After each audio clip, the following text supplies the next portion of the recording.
Ассаламу алейкум, туғандар қанайсыздар. Талас обласының тұрғындары. Талас обласы Манас районында жайылған үстіменен кеткенде ошо Алмалы деген жерге келдик, туғандар. Бұл жерде сарай сатыққа чыгып атат, сіздер көріп тұрғандай. Общий аянты 20 сот екен бұл жерде. Бұл сарайдың. Бұл жерде су бар, су кенен екен, туғандар.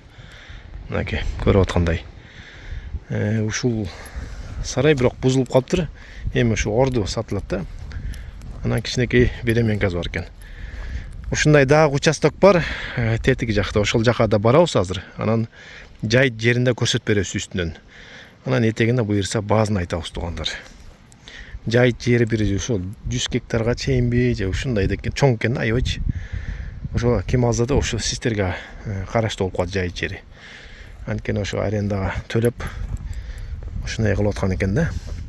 Сонун жерде жайгашкан экен сарай.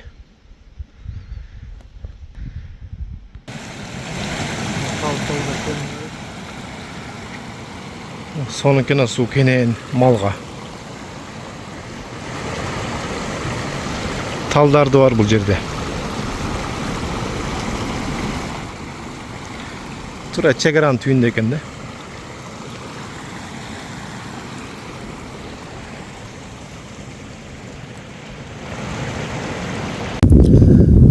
Азыр экинчи сарай жагына келдик.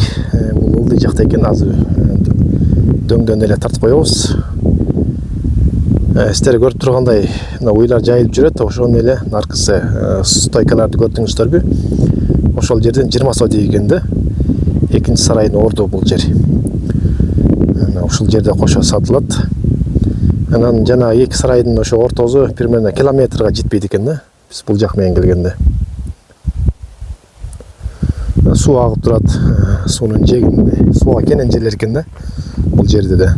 Анан тиги сууну көрүп атасыздар. Негизи жайыт сонун жер экен. Ошол тугандар. Ошол эки сарайды ошол 25 сурап атат, экономна чогу. $25,000. Анан плюс жайыты да бар арендада. Анан ошол телефон номерин экранга калтырып койгом, ошого байланышып да баазын келишсеңиздер болот, тугандар. Мекен жайды башында айттык, кандай келишти бул жака. Азыр болсо ошо жайытын да көрсөтүп беребиз өйдөдөн. Кенен жерде өтө эле. Ошо жайытын көрүңүздөр, тугандар.